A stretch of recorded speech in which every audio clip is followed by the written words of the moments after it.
Maybe it's better if I just get up. It's easier to see you. This is an incredibly brief hello and then goodbye, go eat lunch. I know that I'm like right between you and lunch.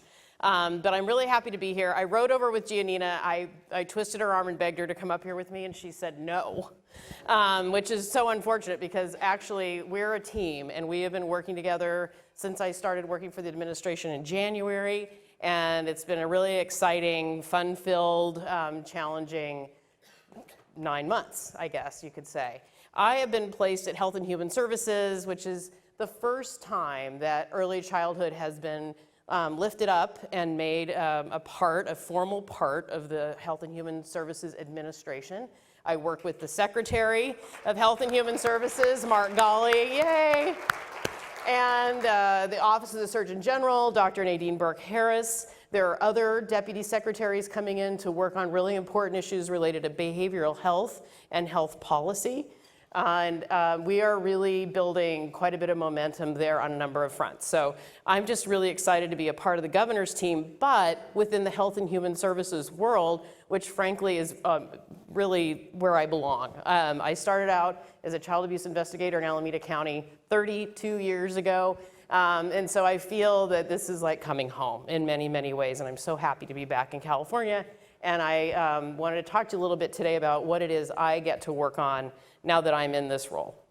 And primarily it is the implementation of things that were in the 2019-2020 budget that have to do with the Master Plan for Early Learning and Care and the Early Childhood Policy Council. Those are very separate administrative tasks, although they're very related when it comes to our work together as a community on early childhood and advancing the policies of the legislature and the governor. The Master Plan on Early Learning and Care is probably top of mind for all of you. You wake up every morning and you think, how can I get something done on the Master Plan for Early Learning and Care, also known as the MPLC? Does everybody wake up every morning and think, what can I do to get something done on Master Plan? Well, that's my morning every morning. And I'm really happy to say that we're making progress, but we aren't really at the stage where I can come in and tell you precisely who will be working with us as part of the formally contracted with Master Plan team. But I can tell you that we moved as quickly as we could to get an RFP out. It's closed. We had many impressive applications. We have vetted those, and we are getting to the final stages of selecting the most inclusive and diverse master planning team that we can possibly put together, and we want to get started as soon as possible because, as you all know, the deadline for that is October 1st of next year. And we can't wait till October 1st of next year to be done. So really, we're in under a year right now of the amount of time that we have to complete the master plan. But we're making great progress on that, and I look forward to sharing the information about who the team is and how we'll be getting our work done as soon as possible.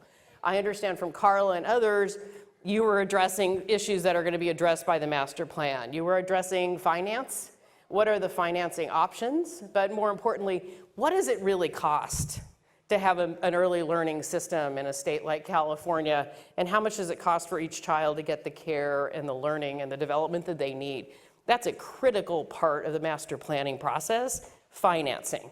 So we're looking very hard at who that team has that can address that question. In addition to that, data. I understand that was a critical conversation earlier today. There's a separate pot of money for the early childhood data system, but the master plan should really be thinking about the outcomes and accountability that the system should have and what the data systems or data collection and information we need to answer those questions are so that they're articulated in the plan as well. I understand there was also conversation about participation, parent participation, child participation, whole child, second gen, 2 gen, all of that really critical to the overarching point of having a master plan.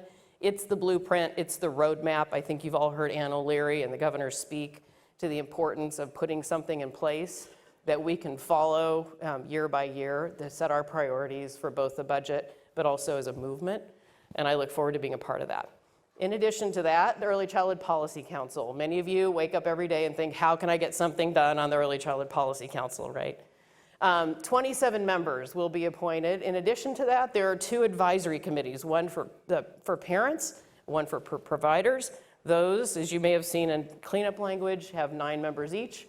And that's all being worked on right now too. I can't announce specifics about who the people are that will be on ECPC, but suffice it to say, this is a really important policy council that will be the opportunity for all of us to give public input, to have policy conversations, for us to take updates on the master plan for input and reaction, and for guidance and expertise.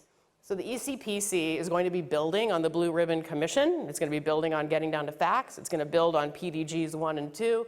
Hopefully there will be PDG 3 soon. We're working on that too.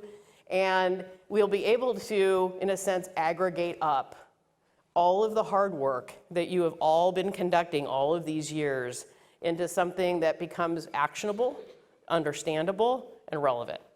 That's what we're working on with ECPC and Master Plan for Early Learning and Care. I am so happy to be back. I think that's the update for this morning. I look forward to talking to you more at lunch, and then later at the end of the day, I'll be here for the reception. So thank you.